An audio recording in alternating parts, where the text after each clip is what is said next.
오늘은 복음 구원하시는 하나님의 능력 세 번째 말씀 우리 함께 나누도록 하겠습니다. 이미 말씀드렸지만 이제 오늘 우리가 읽은 본문이 그러니까 로마서에서 가장 핵심이라고 할 수 있는 또 요약이라고 할 수 있는 그 중요한 부분이 이제 오늘 우리가 읽은 본문인데요. 우리 14절 다시 한번 읽어볼게요. 14절 우리 14절 같이 읽겠습니다. 시작. 헬라인이나 야만인이나 지혜 있는 자나 어리석은 자에게 다 내가 빚진 자라. 그러니까 사도 바울이 자신은 어떤 이 빚을 갖고 있나. 그래서 여기 보니까 이 헬라인이나 근데 여기 야만인이라는 단어가 나와요. 야만인이나 또 지혜 있는 자나 어리석은 자나 이렇게 나오는데 보통 그 로마서에서 이렇게 대조를 이루는 그 대조군을 보면 헬라인이 나오면 그다음에 뭐가 나올까요? 유대인이 나와야 돼요. 근데 여기서는 유대인이 안 나오고 누가 나왔죠?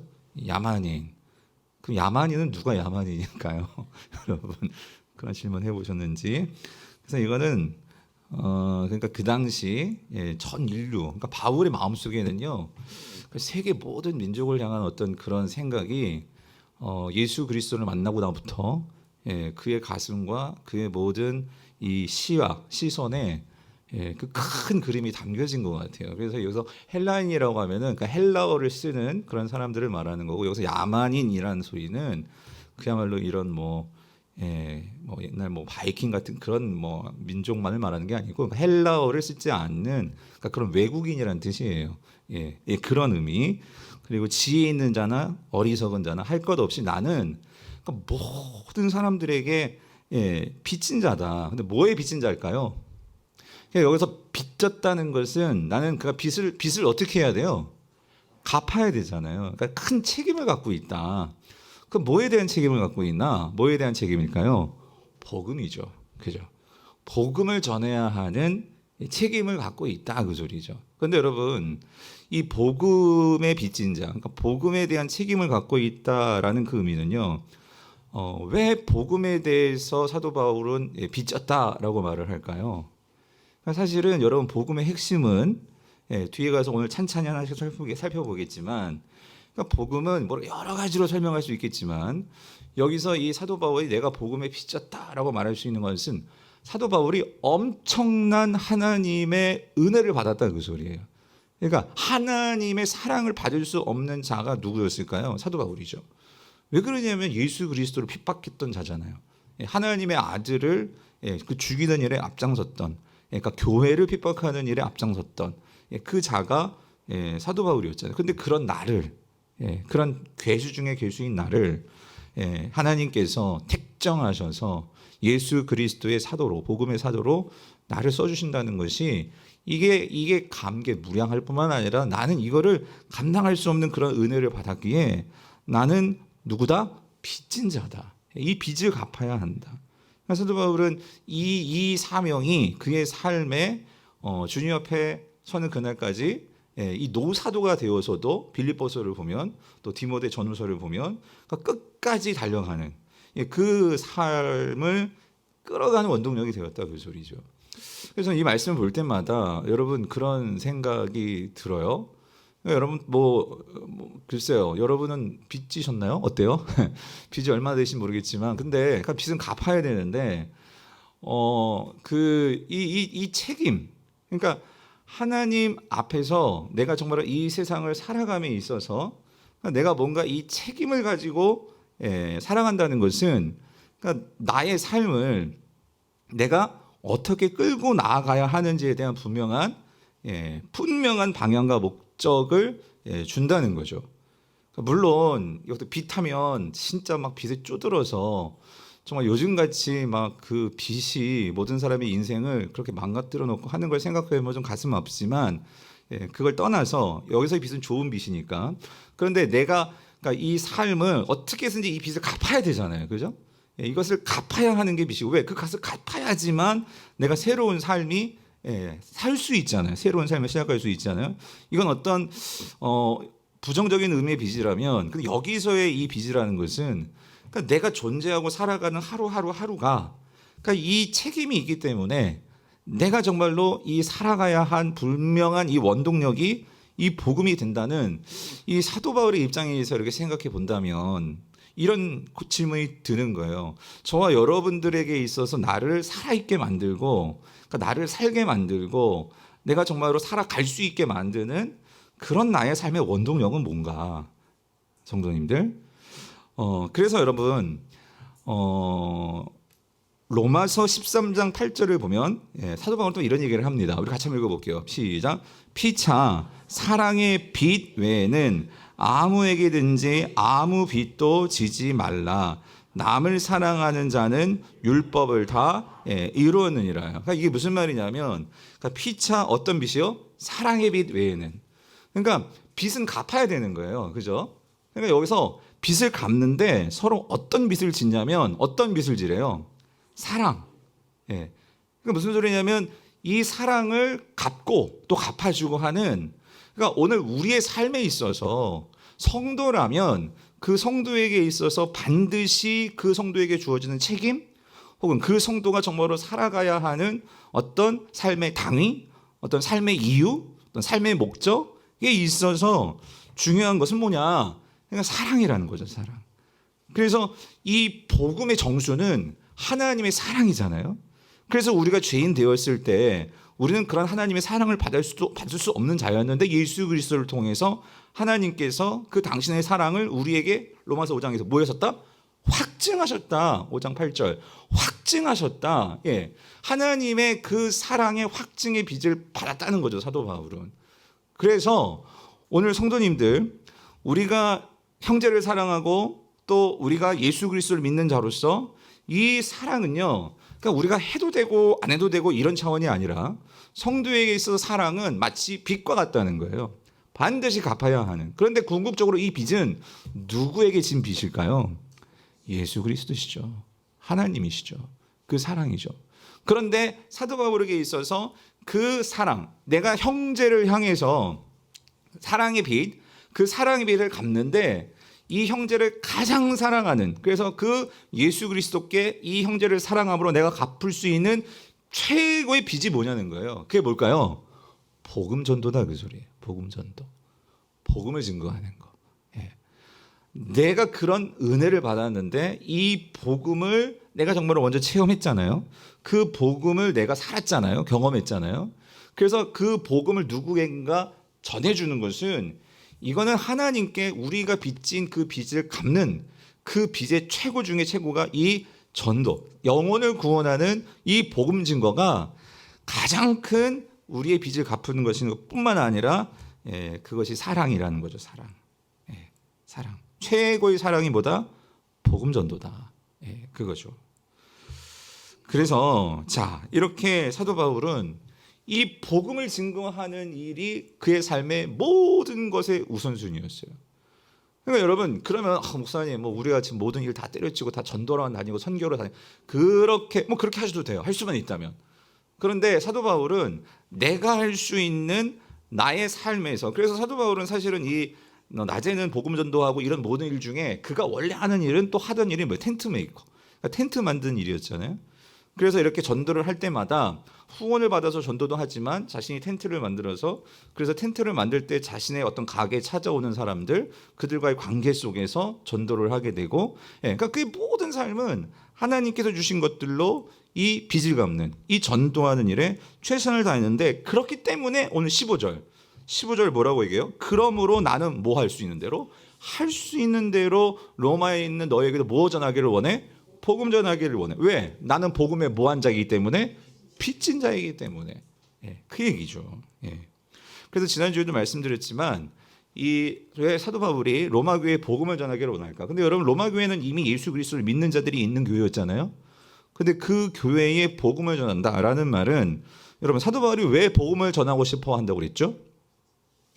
그것은 여러분, 복음은 한 번 듣고 끝날 일이 아니고, 그렇죠? 복음은 우리의 삶 속에서 날마다 이 복음은요, 풍성하게 열매를 맺어야 하는 것이 복음이라는 거죠.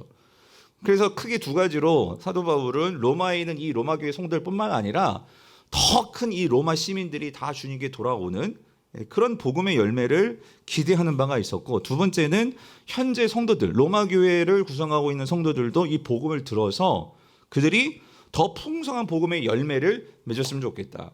그래서 특별히 성도들에게 바라는 복음의 열매란, 우리가 지난주, 지지난주 살펴봤는데 로마서 1장 5절에 보면 그렇게 말하죠. 그로 말미암아 우리가 은혜와 사도 직분을 받아 그의 이름을 위하여 모든 이방인 중에서 어떻게 해요? 믿어. 어떻게? 순종하는 거예요. 순종하는 거. 그러니까 복음의 열매는 여러분, 복음의 감격만, 와, 나 구원받았어, 감격만이 아니라 그 감격이, 그 믿음이 뭐로 나타나야 돼요? 순종으로 나타나는 거. 여러분, 거기까지가 믿음이죠. 믿음. 그래서 오늘 뒤에서 이 믿음을 좀 더 자세하게 여러분들에게 좀 설교를 하려고 합니다. 자, 그러면서 드디어 이제 오늘 본문의 가장 키 구절이에요. 우리 16절 17절을 같이 다 한번 읽어볼게요. 이어서 시작. 내가 복음을 부끄러워하지 아니하노니 이 복음은 모든 믿는 자에게 구원을 주시는 하나님의 능력이 됨이라. 먼저는 유대인에게요, 그리고 헬라인에게로다. 복음에는 하나님의 의가 나타나서 믿음으로 믿음에 이르게 하나니 기록된 바 오직 의인은 믿음으로 말미암아 살리라 함과 같으니라는 거예요. 그러니까 이 사도 바울이 내가 왜 그렇게 로마에 가서 복음을 전하고 싶으냐 하면은 그 이유는 복음이 이러하기 때문이다, 그 소리예요. 그게 뭐냐면 16절 11절이죠. 이렇기 때문에 너희들이 복음을 알지라도 다시 복음을 점검해봐. 우리 강북의 성도들도 마찬가지예요. 여러분들이 복음 보면 얼마나 많은 소리를 들었고 교회에서 복음이라는 단어를 얼마나 많이 들었습니까? 그런데 도대체 그 복음이 뭐냐는 거예요. 그 복음이 여러분의 삶에는 어떤 능력이 되고 있냐는 거예요. 그리고 그 복음이 믿음과는 어떤 관계가 있고, 그리고 그 믿음이 도대체 뭐냐는 거죠. 제가 여러 가지 질문했는데 여기에 대해서 여러분들이 마음 같아서는 지금 다 100절 하나씩 나와드리고, 좀 여러분들이 시험이라 하면 부담스러울 수 있고, 좀 진짜 여러분 뭐라고 쓰나 너무 궁금해요. 그거를 한번 해볼까요? 아니요. 자, 그래서 이거를 정리를 하셔야 된다, 그 소리예요. 정리를. 그러니까 사도 바울이 지금 로마 교회 성도들에게 이거를 정리해 주는 게 그게 로마서예요. 그게 로마서. 근데 오늘 여기 16절 17절 이 모든 질문이 다 들어가 있는데, 자, 그래서 첫 번째, 자, 사도 바울이 그렇게 얘기하죠. 내가 복음을 뭐 하지 않는다는 거예요? 부끄러워하지 않는다. 여기서 이 부끄럽다는 거는 여러 가지 의미가 있을 것 같아요. 왜 복음이 부끄럽냐? 그러니까 뭔가, 여러분 어떨 때 부끄러운 거예요? 뭔가 부족하다 생각하면 부끄럽잖아요. 그렇죠? 이게 진짜 막 대단하고 그럼 부끄러워하겠어요? 뭐 하겠어요? 막 자랑하겠죠. 그죠? 그러니까 내가 복음을 부끄러워하지 않는다, 이 말은 어떤 면에서는 이 복음을 부끄러워하는 성도들이 있어요, 분명. 그리고 이 복음을 세상과 비교했을 때 뭔가 복음이 좀 작게 느껴지거나, 이 복음에 대해서 자신감이 없거나, 이 복음에 대해서 정말 사도 바울 같은 경우에는 목숨을 거는데 그 목숨을 걸 만큼 용기가 생기지 않는, 복음이 그렇게 다가오는, 느껴지고 아는 성도들이 있단 말이죠. 그럼 왜 그러겠어요? 복음을 잘 모르니까. 그러니까 복음을 내가 잘 경험해보지 못했으니까. 근데 사도 바울은 복음을 부끄러워하지 않는다, 이 말 속에는요, 실질적으로 여기에는 목숨을 건 거죠. 그러니까 내가 목숨을 걸고도 이 복음은 내가 어떤 것과도 내가 비교할 수 없고 바꿀 수 없고 내가 놓칠 수 없고, 이 복음이 나에겐 그런 존재라는 거죠. 근데 왜 그러느냐? 왜 부끄럽지 않느냐? 이게서 얘기를 해요. 복음은 뭐라는 거예요? 복음은 16절의 정의는 복음은 이렇습니다. 뭐라고 하죠? 모든 믿는 자에게 구원을 주시는 하나님의 뭐다? 능력이다, 그 소리예요. 뭐가? 복음이. 자, 그러니까 복음이라는 것은 단어적으로 보면 여러분 다 아시잖아요. 가스펠, 이 유앙겔리온, 이 복음, 그러니까 기쁜 소식. 그 기쁜 소식, 복음이 뭐냐? 그러니까 하나님 나라가 이제 시작이 되었다, 그 소리예요. 복음서를 가지고 설명을 하면, 그러니까 하나님의 나라가 시작이 되었다, 그 소리는 이제 하나님의 통치와 다스림이 이제 시작이 되고, 하나님의 통치와 다스림이 하나님 백성을 통해서 그것이 구현되고 나타난다, 그 소리예요. 그렇게 될 때 예수님은 귀신이 떠나가고 병자가 고침받고, 그죠? 물고기 2개, 보리떡 5개로 막 5천 명이 먹는 이런 놀라운 풍성한 그런 삶을 보여주시고, 그러니까 이게 뭐냐면 하나님의 통치와 다스림이 이런 거야. 그러니까 우리가 하나님의 백성이 된다면, 하나님의 다스림을 받는다면, 그런 삶을 지금부터 시작해서 궁극적으로 그 종말 예수 그리스도가 재림하신 날 완전하게 새하늘과 새 땅이 임하는 그 나라에 내가 백성이 되고 그 하나님과 함께하는 영광을 누릴 수 있는 그러한 삶이 우리에게 주어진다는 거죠. 그럼 여러분 생각해 보세요. 그런 삶을 정말로 믿고 확신한다면 누구 백성 되고 싶겠어요? 누구 백성? 하나님 백성 되고 싶지 않겠냐고요. 그리고 당연히 내가 하나님 백성이 되었다면 우리는 누구 말 따라 살아야 돼요? 누구 법 따라 살아야 돼요? 하나님의 법, 세상의 법? 하나님의 법. 그러니까 사실 그거를 예수님께서 보여주신 거고 그렇게 살도록, 그래서 정말 그렇게 산다면 아무리 주여 주여를 부른다고 그게 다가 아니라 정말 그 하나님 나라를 믿고 그 주님을 부르고 정말 내 삶을 주님께 모든 걸 다 위탁하고 그렇게 살 때에 반드시 뭐가 나타나요? 열매가 나타나죠. 복음서의 버전으로 설명을 하면 그 열매가 나타나는 자들만이 그게 진짜 믿음을 가진 자고 그 믿음을 가진 자들만이 진짜 하나님 나라의 백성이죠.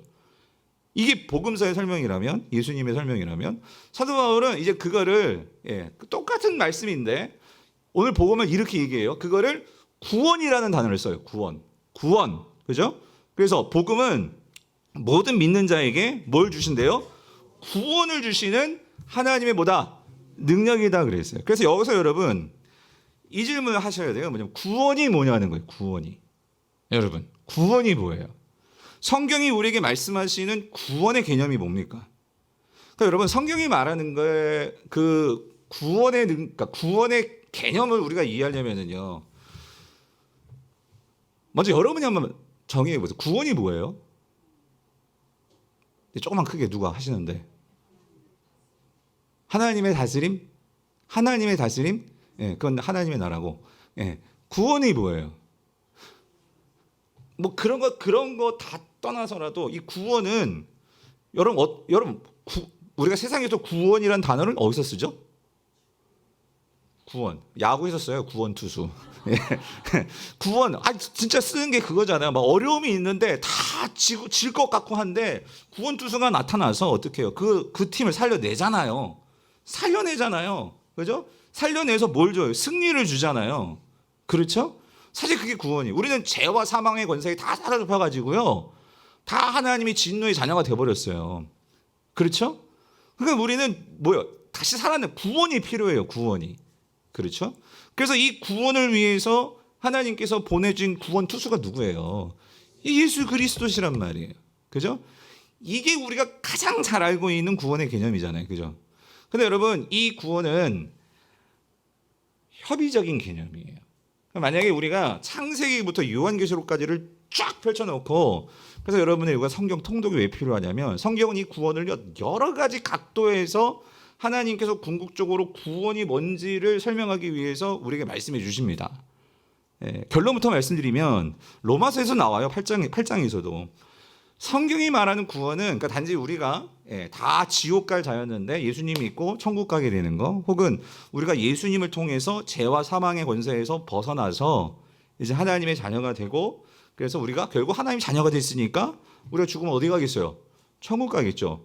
이 구원 개념 맞아요. 그런데 이거는 가장 작은 개인적인 접근에서의 구원이고 하나님의 이 개인적인 구원이 이건 가장 그 구원에 있어도 중요한 요인이 돼요. 근데 하나님께서 여러분 자신을 구원하시고 이 교회를 세우시고 하나님께서 궁극적으로 이루시려는 구원의 참 하나님의 계획은 뭘까요?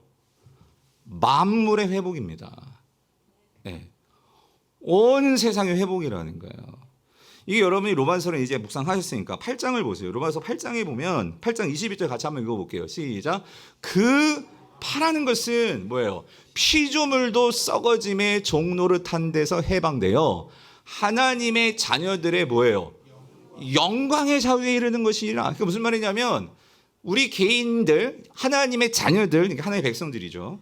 그 자녀들이 영광의 자유에 이르릅니다. 이건 뭐냐면 그야말로 우리가 예수 그리스도를 통해서 우리가 예수 그리스도를 믿고 하나님의 자녀가 된다는 것은 하나님의 관계가 회복이 되고 그래서 하나님 나라의 백성이 되는 거예요. 그러니까 당연히 그의 나라에서 살겠죠. 하나님의 자신을 받고 하나님의 축복을 받고 이게 개인의 구원이잖아요. 근데 여러분 한 가지 개인의 구원만 알면 우리의 신앙이요 아주 얇은 수준의 신앙이 되기 쉬운데 하나님은 어디까지 더 나아가냐면요 그래서 창세기가 왜 중요하냐면 여러분 창세기에서 하나님께서 바라시는 본래의 세상이 어떤 모습인지를 보여주는 게 그게 뭐예요? 에덴 동산이에요. 죄 짓기 전에 에덴 동산. 그래서 그 죄 짓기 전에 에덴 동산은 그야말로 하나님과 우리가 그 동산에서 함께 살고, 그렇죠? 모든 먹을 것과 마실 것 걱정 없이 그렇게 살던 곳, 그곳이 에덴이었잖아요. 에덴. 그런데 죄가 들어오면서 이 모든 관계가 다 깨어지고, 그리고 이 죄라는 것은요 확증, 전염, 전파되는 이런 특성이 있어요. 죄가 죄를 낳고 죄는요 이 증폭이 됩니다. 그러면서 아담과 하와의 죄가 그 가인과 아벨의 살인으로 해서 또 이 하나님의 이 죄가, 하나님 죄가 아니잖아요. 정신 나가버렸어. 이 아담의 죄가, 이 죄가 확증되고 이것이 증폭이 되니까 성경은 그 죄가 얼마나 심각해지는지를 보여주잖아요. 그게 우리가 가지고 있는 성경의 이야기인데, 그래서 여러분 하나님은 궁극적으로 어떤 구원을 원하시냐면, 자 이건 여러분 지금 찾아볼게요. 이사야서를 한번 찾아보세요. 이사야서 65장을 찾아보세요. 이사야 65장. 여러 가운데가 있지만, 자 이사야서 65장 17절을 보면은요.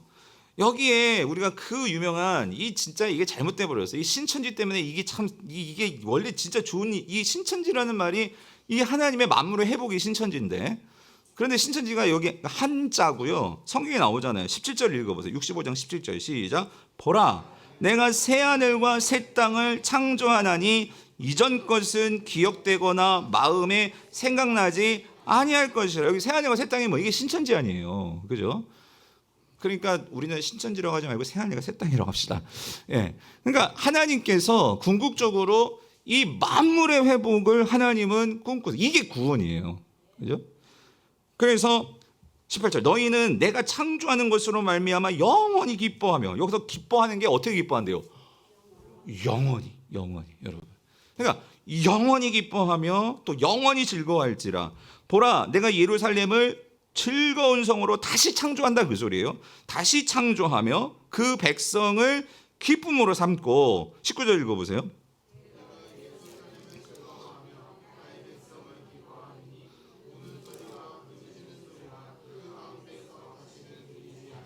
여러분, 왜 우리가 울고, 우리가 왜 거기서 통곡하고, 왜 우리가 거기서 막 서로 짜증내고 부르짖고, 왜 그런 거죠? 뭐 때문이에요? 죄가 있기 때문이에요. 근데 죄가 없어지니까 어떻게 되는 거예요? 더 이상 그런 소리가 들리지 않을 거다, 그죠? 그래서 20절, 거기는 날수가 많지 못하여 죽는 어린이와 수완이 차지 못한 노인이 다시는 어때요? 왜냐하면 영원한 생명을 누리는 곳이니까. 그렇죠? 그래서 곧 100세에 죽는 자를 뭐라고 하겠대요? 그러니까 이거는 수사적인 표현이에요. 그러니까 그렇게까지 젊은 자라는 거예요. 그러니까 모든 것이 영원 속에 있다, 그 소리예요. 그렇죠? 100세에 못되어 죽는 자는 저주받은 자라 할 것이다. 이거는 과장 문학적인 표현인 것이고요. 그러니까 영원한 세상은 죽음이라는 것이 있을 수 없다, 그런 얘기란 말이에요. 그래서 그들이 가옥을 건축하고 그 안에 살겠고 포도나무를 심고 열매를 먹을 것이고, 그죠? 쭉 내려가서 우리가 많이 알고 있는 그림 25절 읽어볼게요. 시작. 이리와 어린 양이 함께 먹을 것이며. 여러분, 이 피조 세계에서는 이리와 어린 양은 절대로 같이 먹지 않습니다. 물론 이리가 배부르면 잡아먹진 않지만, 이리는 반드시 누굴 잡아먹게 되어 있어요? 어린 양을 잡아먹게 되어 있어요. 그런데 그 나라에서는 이런 관계가 없다, 그 소리입니다. 그러니까 이게 새 하늘과 새 땅이라는 거죠. 그렇죠? 그러니까 여러분, 이런 세상, 그러니까 하나님께서는요 원래 이 세상의 주인이셨고, 그리고 저와 여러분들은 이런 세상에서 살아야 돼요. 그런데 여러분, 우리가 이 교회를 한 발자국 나가서 세상으로 나아가 보세요. 어떤 세상이에요? 물고 뜯고 하는 세상이잖아요. 그렇죠? 그렇기 때문에 여러분, 교회는요 이런 꿈을 가지고 우리가 이 교회만큼은 여전히 이 교회에도 죄가 있어요, 없어요? 여러분 안에 죄 있어요, 없어요? 저에게도 있어요. 그렇기 때문에 우리는 죄투성이 속에서 죄의 한계를 갖고 있지만, 그러나 제가 지난주에 말씀드렸죠. 제자는 무엇이 돼야 한다는 것도 중요하겠지만 우리가 무엇이 됨에 있어서는 한계를 갖고 있어요. 뭐가 있기 때문에? 죄가 있기 때문에. 그런데 우리는 무엇이 된다라기보다 함께 어떤 방향은 뭐 할 수 있어요? 같이 바라볼 수 있어요. 그러면 같이 한 방향으로 가다 보면 우리가 같은 마음을 품을 수가 있단 말이에요. 그게 예수를 바라보고 예수를 닮아가는 거죠. 그게 제자고. 그래서 교회는 어떻게 해서든지 같은 방향을 바라보면서 우리가 같이 그 새 하늘과 새 땅에서 살게 될 거예요. 종말론적으로 그 새 하늘과 새 땅이 임하지만 현재론적으로 이 땅에서 우리 교회 안에서 이러한 삶을 꿈꾸면서 그런 세상을 만들어가는 연습을 우리가 하는 거예요. 교회를 통해서. 그럴 때 세상은 하나님 나라를 뭘 통해서 보겠어요? 교회를 통해서 보겠죠. 그래서 여러분 그거예요. 하나님은 반드시 새 하늘과 새 땅 그 완성된 만물 피조세계의 회복을 분명히 이루십니다. 아멘이십니까? 그 종말에 미래적으로 그걸 이루실 것인데 구원은 오늘날 저와 여러분을 지금 이 순간에도 우리는 하나님의 자녀입니다. 아멘이십니까? 우리 안에는 하나님께서 하나님의 영이신 성령을 우리에게 넣어주셨습니다. 아멘이십니까? 그러면 하나님께서 특파원을 보내주신 거예요. 저와 여러분들에게. 교회는 그런 하나님의 특파원, 뭐 비유가 좀 그렇지만 하나님께서 저 완성될 새 하늘과 새 땅에 거하실 그 하나님의 영을 이미 먼저 우리에게 보내주셔서 이 현재 우리가 성령 안에서 함께 지어져 가는 성령의 전으로 모인 곳이 어디예요? 이게 교회란 말이에요. 교회. 그래서 이 교회는 함께 뭘 맛보는 자들이냐면요. 구원을 맛보며 구원을 이루며 구원을 향해서 가는 자들의 모임이 교회라는 거예요. 그런 면에서 그 첫 시작, 그 구원을 향해 감에 있어서 그동안 우리는 이 복음을 들은 거죠. 예수 믿고 우리가 죄와 사망의 권세에서 벗어나서 하나님의 자녀가 되었습니다. 이 복음은 많이 들었어요. 중요한 거예요. 근데 그건 시작점이죠. 그걸 통해서 우리가 함께 어디를 바라보고 새 하늘과 새 땅을 바라보고 함께 어떻게든지 우리 교회가 그 새 하늘과 새 땅의 작은 모델하우스가 될 수 있도록 그거를 함께 만들어가는 거예요. 그 작은 공동체가 순일 수 있고요. 조금 더 큰 공동체를 가면 그게 전도일 수 있고요. 그 전도에 조금 더 큰 대그룹이 이제 교회가 되는 거죠. 큰 대그룹으로서의 우리 교회. 그리고 그런 교회들이 모여서 여기 우리 교회, 뭐 저기 신창동 교회, 여기 뭐 쌍문 중앙교회, 뭐 영광교회 이것들이 같이 모이게 되면 이게 한국교회가 되면 그러니까 우리가 함께 그 하나님 나라를 향해서 우리 모두가 다 결과론적으로 함께 지어져 가는 그게 구원을 누리고 구원을 이루어가는 그게 오늘날 성도들의 정체요. 성도들의 모습이 바로 이 모습이라는 거죠. 여러분 아멘이십니까? 그런데 분명한 것은 이거예요. 이 구원이라는 것이 다시 말씀드려요. 그러니까 우리가 내가 개인적으로 구원뿐만 아니라 모든 피조 세계의 구원으로까지 나아가는 것이 하나님의 구원인데 근데 오늘 본문에서 사도 바울은 조금 더 이 포커스를 맞춰서 이렇게 얘기를 하고 있죠. 그러니까 모든 믿는 자에게 뭘 주세요? 구원을 주시는 하나님의 뭐가 된다? 능력이 된다 그랬어요. 그랬을 때 요 지금 16절에서 바울이 포커스를 맞추는 구원은 우리가 8장까지 넘어가게 되면 만물의 회복의 구원으로서 점점 그 구원의 개념을 확대 증폭시키지만 그런데 바울이요 16절에서 이렇게 포커스를 맞추는 건 뭐냐면요 부인할 수 없는 사실은 각자들에게 주어지는 구원입니다. 이거 중요한데 각자에게 주어지는 그 구원을 사도 바울은 여기에서 말하고 있는 거예요. 그게 왜 그러냐면 이 믿는 자라는 표현 때문에 믿는 자. 구원이 하나님께서 이루시는 놀라운 우리의 변화, 우리의 삶에서 우리의 신분뿐만 아니라 우리가 이 세상에서 뭘 영향을 받고 그리고 그 영향 속에서 내가 새로운 모습으로서 변화되고 이 모든 것들을 궁극적으로 구원이라고 할 수 있는데 여러분 생각해 보세요. 아까 봤잖아요. 이리하고 어린 양이 같이 뛰어놀고 이런 세상이 되어진다는 게 여러분 잘 감이 되세요? 감이 와요? 이게 사람의 힘으로 될 일이냐고요. 이건 하나님께서 그렇게 완전히 이루시게 될 거예요. 그런데 그거는 우리가 할 수 있는 일이 아니고 그건 하나님께서 하실 거예요. 그럼 우리는 구원을 놀고 먹고 그냥 가만히 있는 게 구원이냐? 하나님께서 저와 여러분들을 구원하셨잖아요. 이 말은 뭐냐면 우리가 예수 그리스도를 통해서 사도 바울로 표현하면 하나님의 의를 받아 우리는 의롭지 않은데 우리를 의롭다 여겨주시는 이 칭의를 통해서 하나님의 자녀가 되고 그러니까 하나님의 자녀가 됐으니까 자녀는 자녀는 아버지에게 요구할 수 있잖아요. 상속을 요구할 수 있고 아버지의 것들을 누릴 수 있는 게 자녀잖아요. 그래서 오늘 저와 여러분들이 이 땅에서 이미 하나님 나라의 다스림을 우리가 받을 수 있다고 예수 그리스도가 그걸 선포하신 거예요. 하나님 나라가 이미 너희 가운데 임했다. 이게 예수의 선포란 말이에요. 그렇다면 이거는 지금 바울이 그 말씀을 이제 예수님이 하신 하나님 나라의 복음을 가지고 와서 지금 1장 16절에서 뭐라고 말하냐면 그 예수 그리스도를 믿는 자에게 그 구원은요, 그냥 내가 예수 믿어서 내가 하나님 자녀가 되었어 이런 신분적인 것만의 구원뿐만 아니고, 그리고 장차 우리가 하나님 나라 영광스러운 새하늘과 새 땅에서 누리게 될 우리는 그러한 그런 분양권 아니 그런 우리의 어떤 집의 소유권 이걸 이미 가진 자들뿐만 아니라 지금 이 세상은 지금 죄와 이 세상은 하나님의 이 나라가 공존하는 세상이에요. 근데 이 세상 속에서 우리는요, 믿음을 가지면 믿음을 통해서 그 새하늘과 새 땅의 영광스러운 하나님의 그 놀라운 완전한 변화가 이루어지는 그 능력을 이 땅에서 우리가 조금이라도 뭐 할 수 있느냐? 맛보며 살아갈 수 있다 그 소리예요. 이걸 어떻게 설명해야 되나 여러분?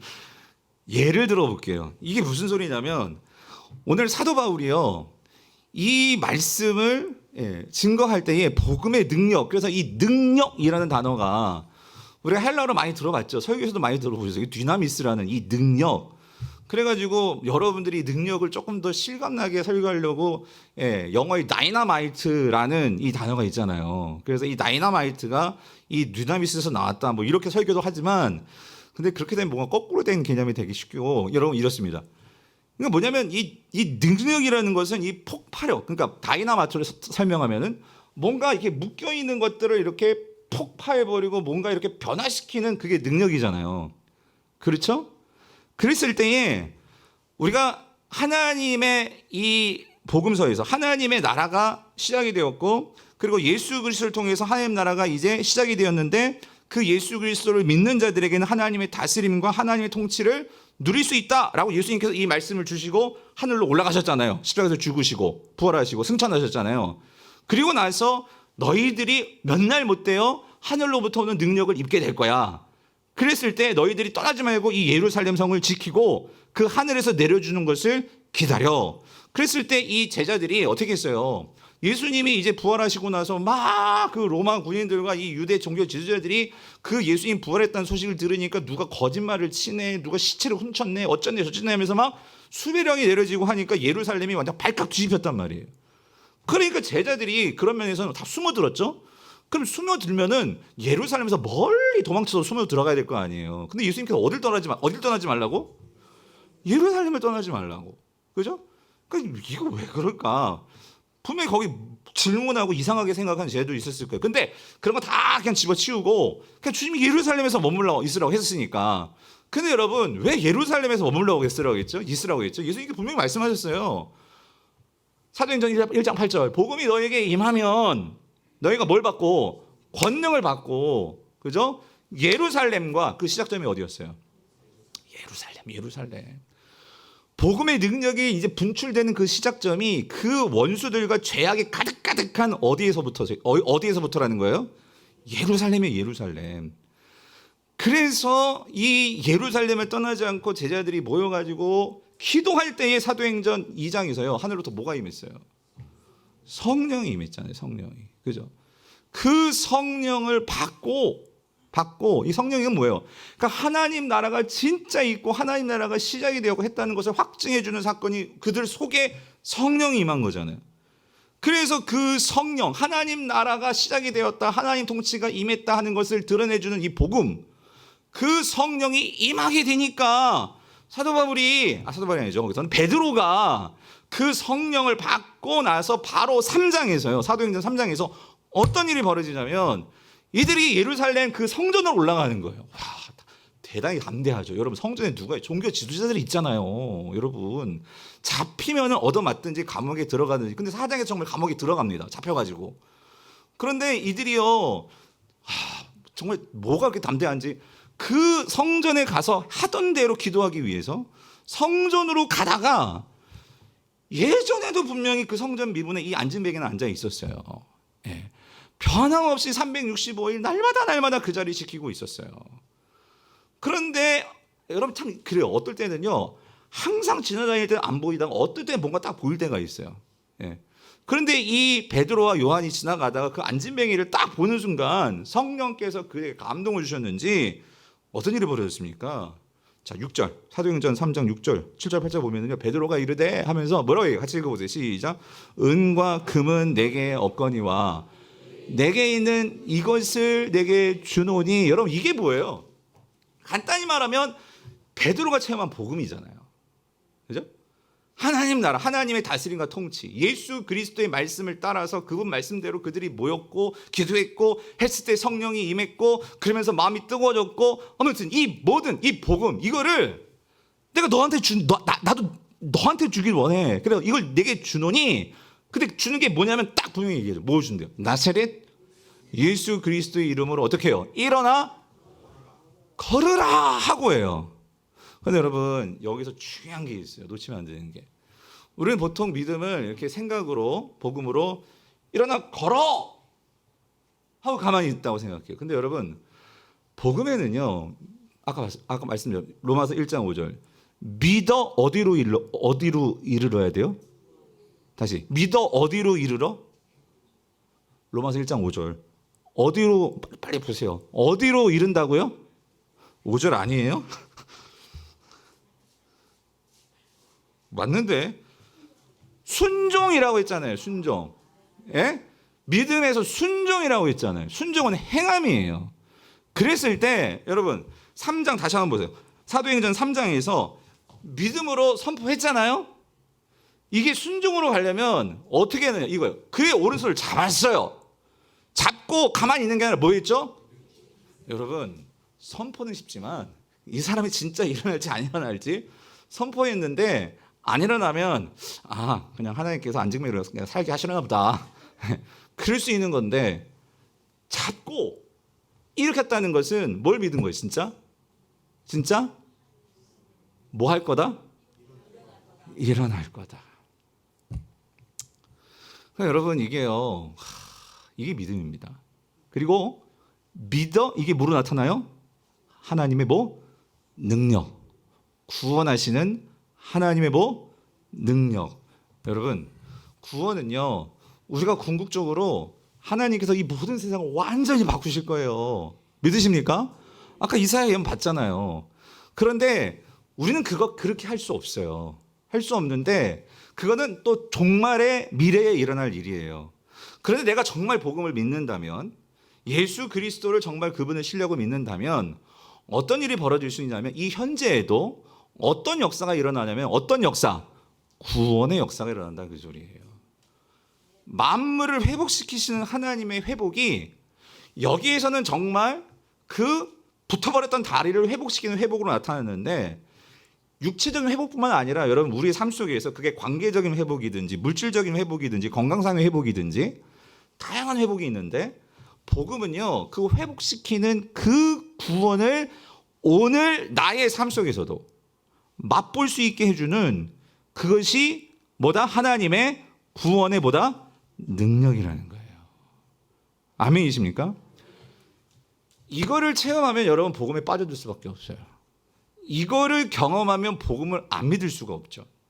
이거를 믿으면 여러분 복음을 부끄러워하겠어요? 어떻게 부끄러워해요? 그러니까 완전히 전도에 미치는 거고 선교에 미치는 거고 하나님의 일에 미치는 거죠. 날마다 복음은 폭발력이 있기 때문에 그 복음의 능력이 나타나니까. 그럼 정리하면 이거예요. 오늘날 왜 한국교회 안에서는 이런 복음의 능력이, 간단히 저의 삶 속에서, 여러분의 삶 속에서 왜 복음의 능력이 나타나지 않는 걸까? 여러분, 그 이유는 뭘까요? 오늘 이 로마서 1장 16절을 가지고 생각해 보면 답은 딱 나와요. 뭐가 문제일까요? 이 복음은, 다시 보세요. 1장 16절. 이 복음은 누구에게 구원을 주시는 하나님의 능력이래요? 뭐든 뭐하는 자. 그러니까 뭐에 문제가 있는 거예요? 우리 복음의 능력이 나타나지 않는다면 뭐에 문제가 있는 거예요? 믿음이죠. 우리의 믿음에 뭔가 문제가 있는 거죠. 그렇다면 아까 우리가 사도행전 3장 우리 6절 10절 8절 그 얘기에서 다시 사도행전으로 돌아가서 말씀 띄워줘 보세요. 여러분, 여기에서 베드로가요, 그 예수 그리스도의 십자가의 죽으심과 부활과 이 모든 것을 경험하고 그가 정말로 믿게 된 것은 예수 그리스도였어요. 그죠? 그랬을 때 여기서 한 가지 차이 이거예요. 이 베드로의 믿음과 우리의 믿음의 차이. 오늘날 모든 것이 풍족해져 버린 한국 교회가 정말 가진 것도 없는 제3세계의 요즘 같은 정말 저 남미의 그런 교회들에서 막 병자가 떠나가고 막 기적이 일어나고 하는, 우리 한국 교회도 예전에 못 살고 막 밥 굶고 했을 때는요, 놀라운 기적과 교회에서요 놀라운 치유와 이런 일이 일어났는데, 요즘 한국 교회는 그런 일들이 벌어지지가 않아요. 여러분, 그 차이가 뭔지 아십니까? 전 여기서 찾았어요. 뭐냐면 이제 너무 우리가 은과 금이 많아졌어요. 목사님, 나 은과 금 없는데요. 그게 갖고 있지는 않지만, 우리가요 은과 금은 갖고 있지 않을지 모르지만 우리는 예수보다 누굴 더 바라냐면, 누구의 능력? 은과 금의 능력을 더 바래요. 왜? 돈 있으면 다리 고치면 되거든요. 병원 가서. 예? 좋은 명의 만나가지고 치료받고, 또 돈 있으면은요, 요즘요, 뭐 외국 가가지고 별의별 치료 많잖아요. 별의별 약 많잖아요. 그러니까 돈 있으면 그렇게 하지. 우리가 정말로 그거 다 떠나서, 근데 베드로와 제자들은 없어요. 가진 게 없고요. 이제 뭐밖에, 모든 게 뭐에 다 걸었어요? 예수 그리스도에게. 여러분, 그게 믿음이에요. 지난 주일에 여러분, 제자됨에 있어서, 제자의 역량을 키움에 있어서 예수님이 말씀하신 그 첫 번째 조건이 뭐였어요? 이 세상을 뭐 해야 돼? 미워해야 된다, 그 소리 있어요. 그 말은 무슨 의미라고요? 뭐 해야 된다? 그러니까 세상을 미워하고 가만히 세상에서 막 원망 불평만 하는 사로 살아라, 그 얘기 아니죠. 왜 미워해야 되는 거예요? 뭐 때문에? 제자됨의 첫 번째 조건이 뭐였어요? 전적 신뢰였잖아요. 여러분, 세상을 미워하는 이유는요, 세상에서 비판자가 되라, 그 소리가 아니고요.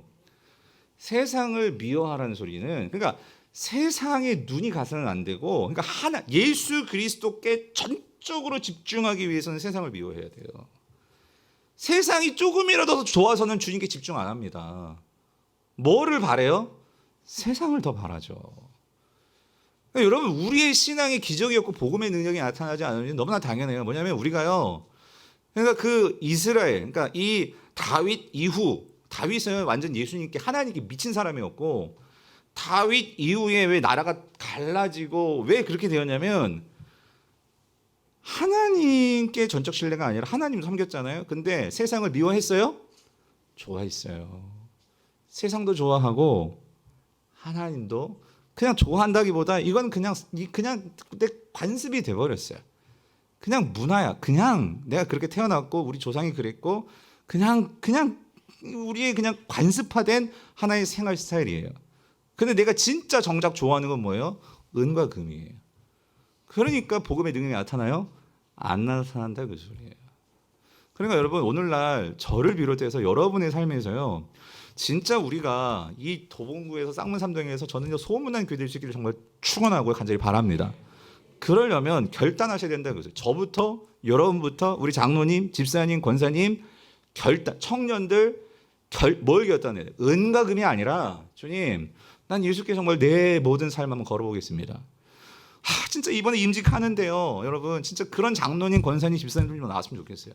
그리고 기존에 임직 받으신 분들, 다시 한번 우리가 임직할 때마다 내 첫 주님을 향해서 정말 헌신하면서 눈물 흘리면서 안수받았던 그 기억을 하셔야 돼요.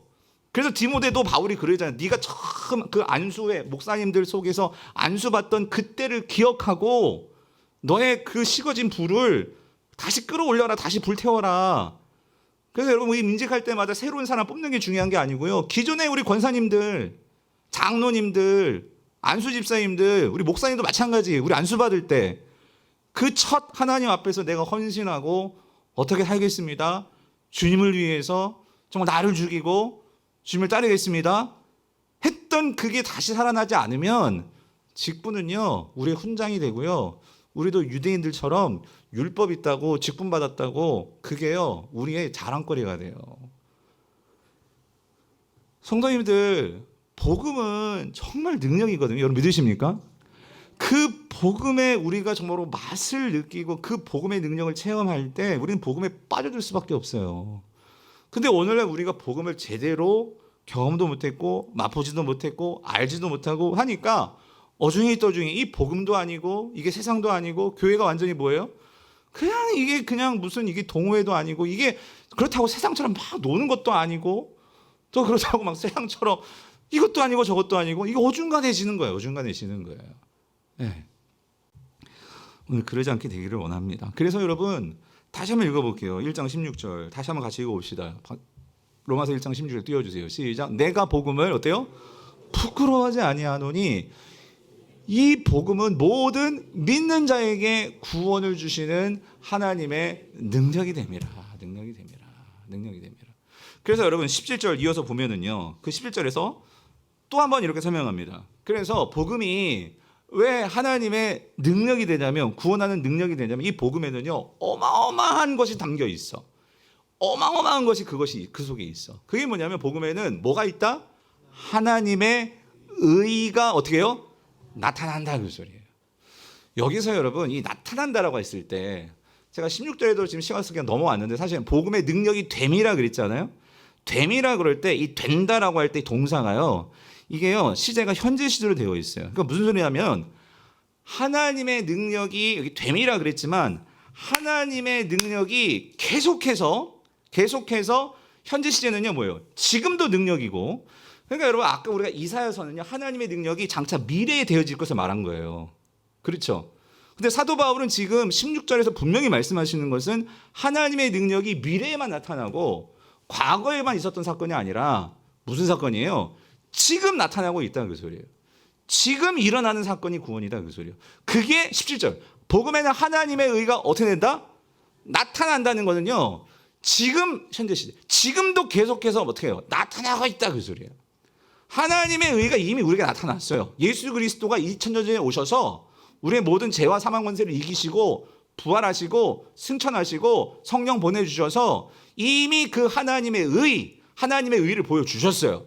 그런데 그게 과거에만 머무는 게 아니고 그리고 장차 예수 그리스도 다시 오실 거예요. 하나님의 의의 결정체 예수 그리스도께서 다시 오실 거예요. 미래만 있는 것이 아니고 하나님의 의는 지금도 이 시간에도 여러분이 기도할 때 뭐예요?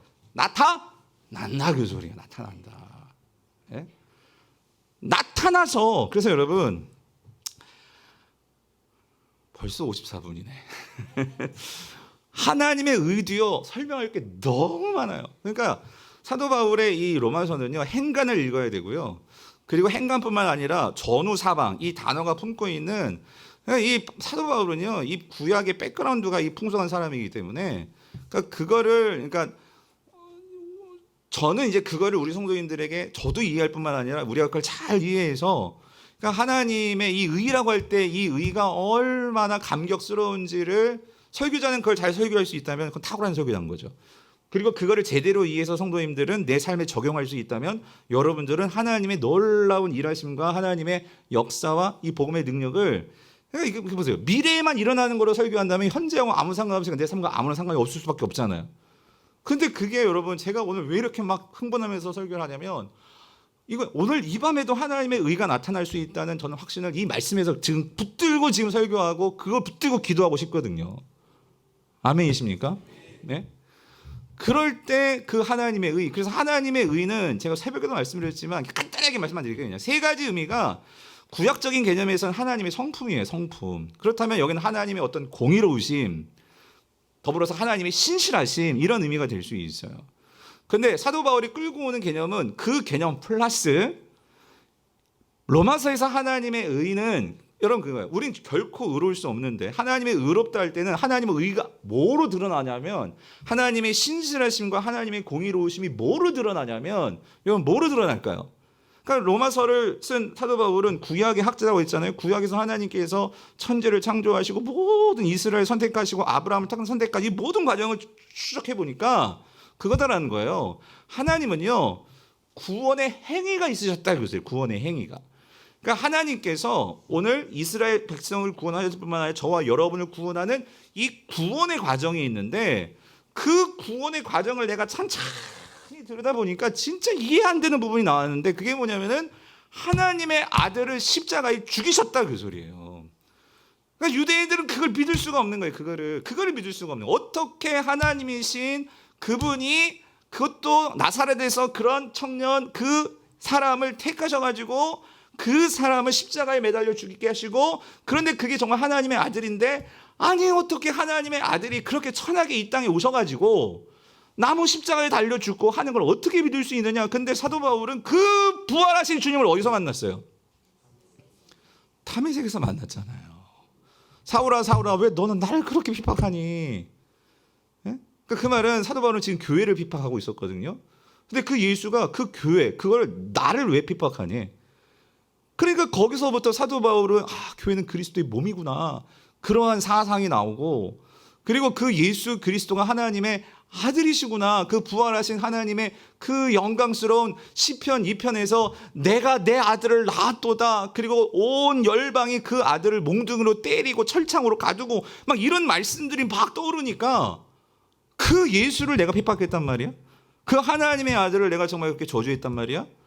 거기서부터 꼬꾸라지니까 이 하나님의 구원의 행위를 통해서 이 하나님이 얼마나 신실하시고 얼마나 나 같은 자를 사랑하심이 얼마나 놀랍고 이게 느껴지니까 그것이 하나님의 의가 나타나서 날마다 삶 속에서 내가 지금 고통당하고 핍박당하고 하면서도 그 구원의 하나님을 내가 정말로 믿고 그 하나님을 바라볼 때마다 어떤 생각이 드는 거예요?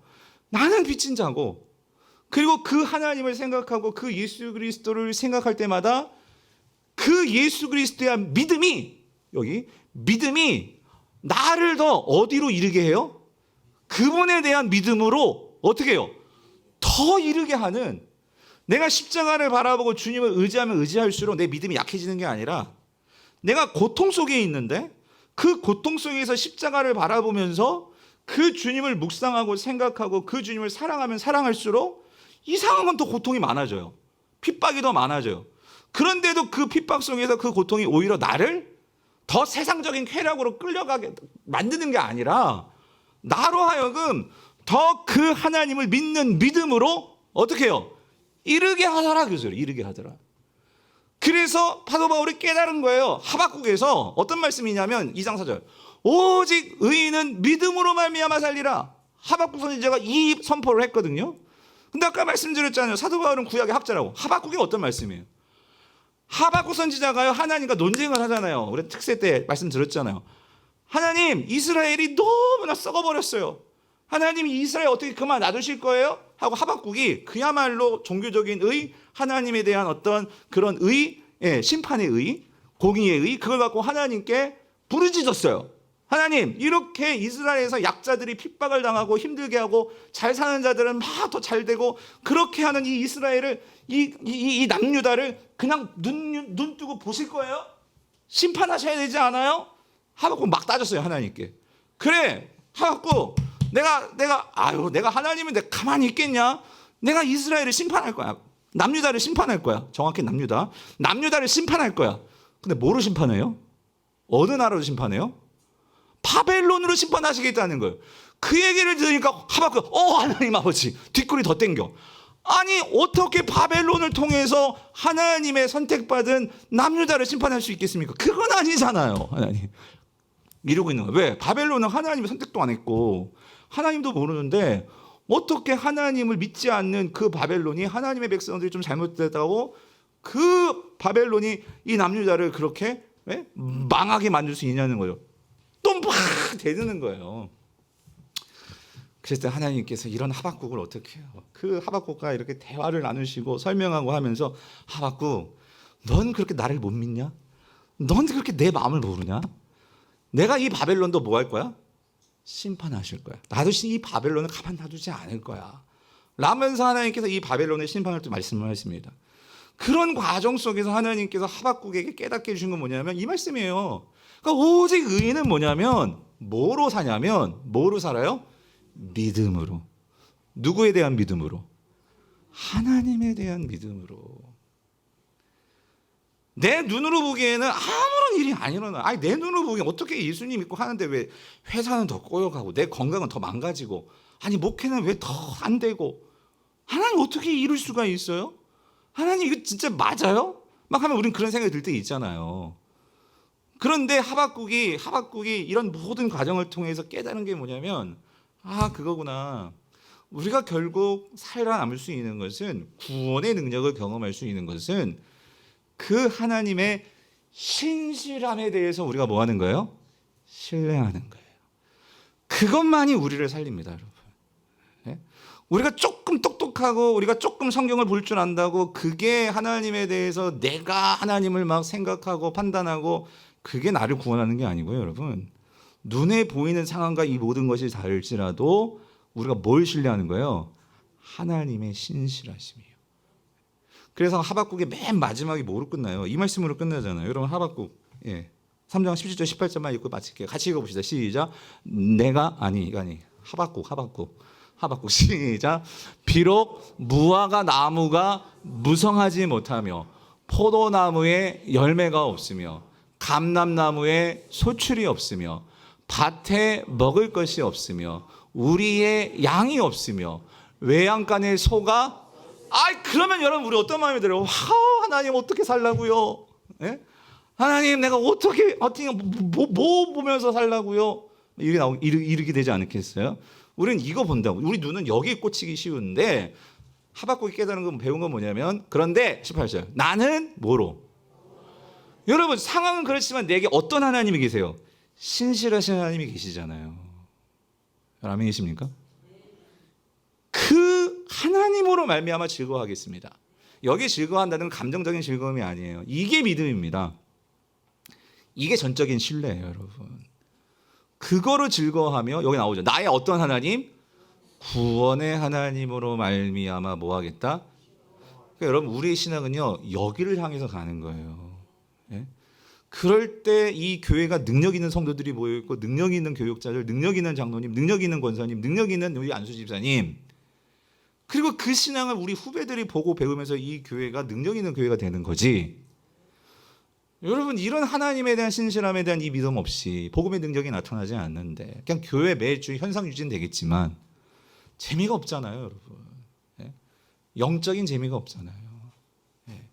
오늘 이 밤에 우리가 이 믿음 달라고, 그리고 여러분 이 주님 바라볼 수 있도록 주님 나의 눈을 열어주시고 오늘 이 하박국처럼 외양간에 소가 없을지라도 이 소를 채워주실 그 주님 내가 신뢰하면서, 아니 소가 없을지라도 주님만 이곳에 있어 주신다면 내가 진짜 기뻐할 수 있는 그런 믿음을 갖게 되면 하나님께서 채워주실 줄 믿습니다. 그런 우리 모든 성도 될 수 있기를 축원합니다.